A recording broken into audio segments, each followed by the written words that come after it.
क्या आप जानते हैं कि कैसे हुआ था रावण का जन्म? रावण के जन्म के पीछे थी बड़ी ही विचित्र कहानी। रामायण हिंदू धर्म का एक पवित्र ग्रंथ माना जाता है, जिसमें प्रभु श्री राम का संपूर्ण वर्णन किया गया है और प्रभु श्री राम के जीवन लीला में रावण का खासा महत्व है। भले ही हिंदू धर्म को मानने वाले लंकापति रावण को अनीति, अनाचार, दंभ, काम, क्रोध, लोग अधर्म और बुराई का प्रतीक क्यों न मानते हो और उससे घृणा करते हो, परंतु हमें यह नहीं भूलना चाहिए कि दशानन रावण एक राक्षस होने के साथ ज्ञानी भी था। आज हम आपको ये बताएंगे कि आखिर रावण के जन्म के समय ऐसा क्या हुआ था कि एक ब्राह्मण पुत्र होते हुए भी उसमें राक्षस वाले गुण आ गए। रामायण हिंदू धर्म का एक पवित्र ग्रंथ माना जाता है, जिसमें प्रभु श्री राम का संपूर्ण वर्णन किया गया है और प्रभु श्री राम के जीवन लीला में रावण का खासा महत्व है। रामायण को देखने से ऐसा लगता है जैसे रावण के बिना इस ग्रंथ की रचना अधूरी ही रह जाती। ये तो हम सभी जानते हैं कि रावण सोने की लंका का राजा हुआ करता था, परंतु हिंदू धर्म के कई ग्रंथों में रावण के जन्म से संबंधित कई कथाओं का वर्णन मिलता है। वाल्मीकि रामायण के अनुसार रावण पुलस्त्य मुनि के पुत्र महर्षि विश्रवा और राक्षसी का एक सी का पुत्र था।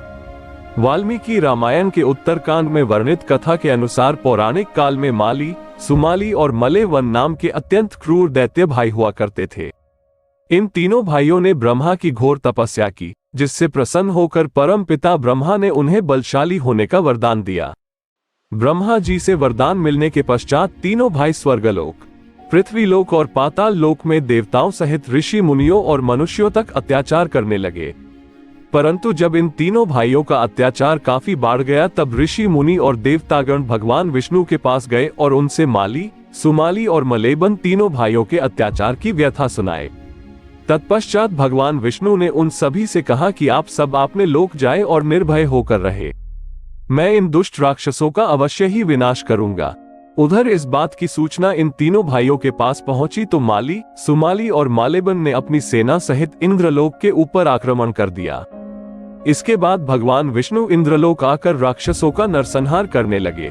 भगवान विष्णु रण क्षेत्र में आने के कुछ क्षण बाद ही सेनापति माली सहित बहुत से राक्षस मारे गए और श्रीलंका की ओर भाग गए। उसके बाद शेष बचे हुए राक्षस सुमाली के नेतृत्व में लंका को त्याग कर पाताल में जा बसे। युद्ध में मिली पराजय के बाद बहुत दिनों तक सुमाली और अपने परिवारजनों सहित पाताल में ही छुपा रहा।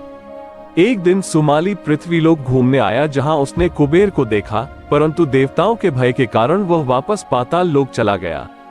पाताल लोक पहुंचकर वो सोचने लगा कि हम राक्षसों को देवताओं के भय से यहाँ कितने दिनों तक छुप कर रहना पड़ेगा।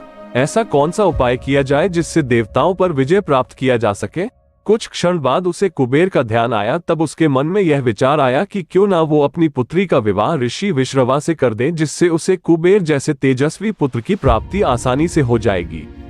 कुछ समय बाद मन में यही विचार लिए सुमाली अपनी पुत्री कैकसी के पास पहुंचा और उससे बोला, है पुत्री, तुम विवाह के योग्य हो चुकी हो, परंतु मेरे भय की वजह से कोई भी व्यवहारथी तुम्हारा हाथ मांगने मेरे पास नहीं आता। इसलिए राक्षस वंश के कल्याण के लिए मैं चाहता हूँ कि तुम परम पराक्रमी महर्षि विश्रवा के पास जाकर उनसे विवाह करो और पुत्र प्राप्त करो। वही पुत्र हम राक्षसों की देवताओं से रक्षा कर सकता है। राक्षसी होते हुए भी कैकसी एक धर्मपरायण स्त्री थी, इसलिए कैकसी ने अपने पिता की इच्छा को पूरा करना अपना धर्म माना और विवाह के लिए स्वीकृति दे दी। उसके बाद कैकसी ने अपने पिता को प्रणाम किया और उनसे आज्ञा लेकर महर्षि विश्रवा से मिलने पाताल लोक से पृथ्वी लोक चल पड़ी। पाताल लोक से पृथ्वी लोक आते आते कैकसी को काफी समय लग गया और जब महर्षि विश्रवा के आश्रम पहुंची तो शाम हो चुकी थी।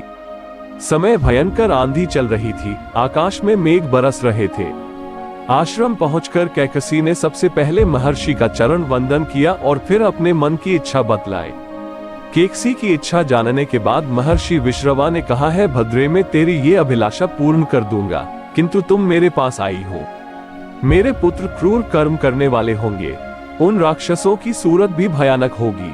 महर्षि विश्रवा के वचन सुन कैकसी उनको प्रणाम कर बोली, हे ब्राह्मण, आप जैसे ब्राह्मणवादी से दुराचारी पुत्रों की उत्पत्ति नहीं चाहती, आप मेरे ऊपर कृपा कीजिए।